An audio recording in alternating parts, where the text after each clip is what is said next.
Well, the Tata Nano really has been the poster boy for inexpensive and affordable motoring in India for a while now. But the company now also wants to make the Nano the poster boy for hassle-free driving. How are they planning to do that? By offering you an automatic version in this inexpensive car. So is it all hype, or has the Nano finally got what it takes to be on the car buyer's radar in this competitive hatchback segment?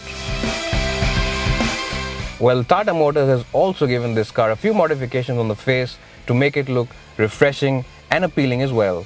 You get a new bumper up front, which gets new fog lamps, and this smiley, happy looking grille in it. There are a few changes at the back as well, and these minor modifications really do make the Nano look fresh and appealing all over again.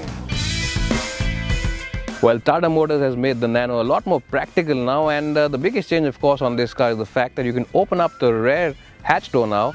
Unfortunately, it's only 94 liters in space in the automatic version and about 110 liters in the manual version. That's not a big amount of luggage space, but it can hold two big bags, and I'll show you those big bags right now. Well, even though in terms of capacity it's not a lot, because it's got a tallish roof, you can load it all the way up. But if you really want to enhance the capacity, all you need to do is ask the rear passengers to step out and take an auto rickshaw and drop the seats at the back. And then you get over 500 liters of space to put your odds and ends in. Well, as you can see, there's a little bit of a hump, but it's okay because you really get a very large and very square-shaped area to put those big bags in. And what that means is that the Nano is one of the better small cars if you're planning to shift your house in. Well, so here I am now in the Nano's front seats, and just like the older version of the car, it's a very good place to be in simply because of this large glass area all around, which makes visibility excellent, and of course because you sit so high up, it gives you a very commanding view of the road ahead. Well, other plus points of course include these two handy glove boxes, but apart from these two little boxes, there isn't any other place to keep your odds and ends at, and that's the reason why I've kept my cell phone and my wallet in the passenger seat rather than putting them at the usual position, which is over here in front of the gear lever. Well, in terms of equipment, even though this is a very affordable and inexpensive car to buy, Tata Motors have given you more than the basics. You get power steering, you get air conditioning, and you also get Bluetooth for your telephone.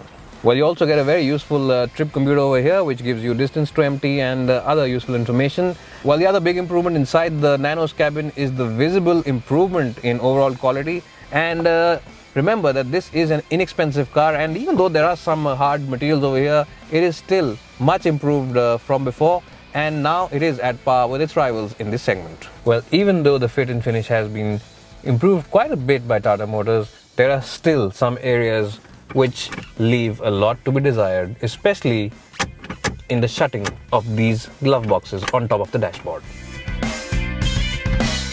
Well, just like the front seats, even the rear seats on the Nano are very spacious, and in fact this car can actually trump a lot of premium hatchbacks for rear seat space and comfort. As you can see, knee room is really very good, and headroom is generous as well. And because the front seats are slightly raised, what that means is that you get place where you can stretch your feet below them. Well, the big glass area on the Nano really does help give it a sense of space. Well, the other plus point of the Nano is of course the fact that the floorboard is very flattish, and it is a wide car at the back, so what that means is that you can genuinely house 3 occupants over here for those long journeys. Well, even like other affordable hatchbacks, the Nano is pretty poor when it comes to practicality. Leave alone 1 liter bottles, there's no place in the door bins for even the small Bisleri bottles.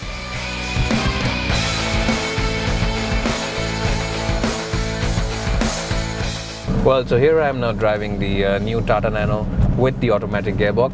Tata Motors haven't really changed the engine too much on this car, so it's the same 600cc petrol unit with about 38 bhp of power.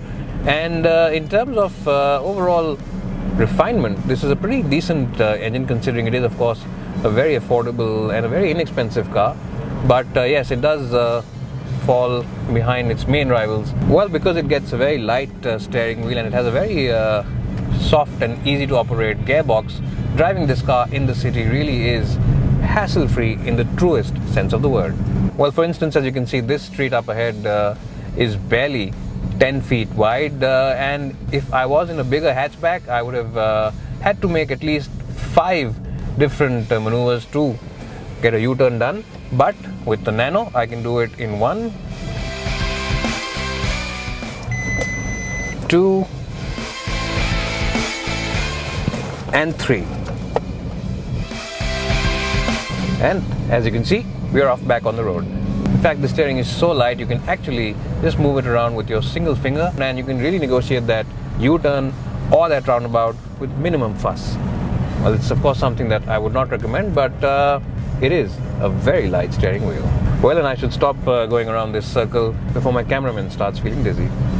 Well, the best way to drive the Nano automatic, of course, is in a very sensible and sedate manner. If you are someone who really enjoys thrashing his small car around, then this is not a car which will reward you, because the gearbox is a little sluggish to change up or down.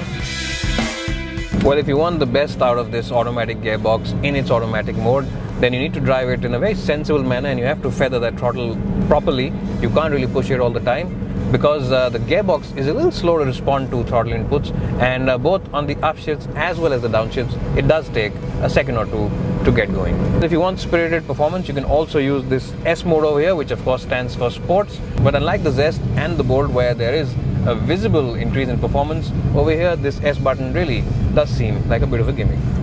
Well, if you are someone who enjoys brisk performance, then of course you can also use the gears manually by pushing it here on the left and pulling it back for downshifts and pushing it up for upshifts. Well, even though the Nano has a very short footprint, the ride is surprisingly very good, and the car feels relatively stable when you are doing high speeds of about 80-90 kph on the highway, and that makes it one of the better cars in terms of stability for highway travel. Well, because of the small tires and that softish suspension setup, the bigger bumps on the roads do make their presence felt inside the cabin. Well, another area where the Nano Automatic really impresses is in the fuel efficiency department, and Tata Motors claims that this car can deliver 21.9 kph. Well, even though it does have some negatives, the Tata Nano makes good sense for those who are really on a very tight budget but still want the ease of driving of an automatic car and will primarily be driving within city limits.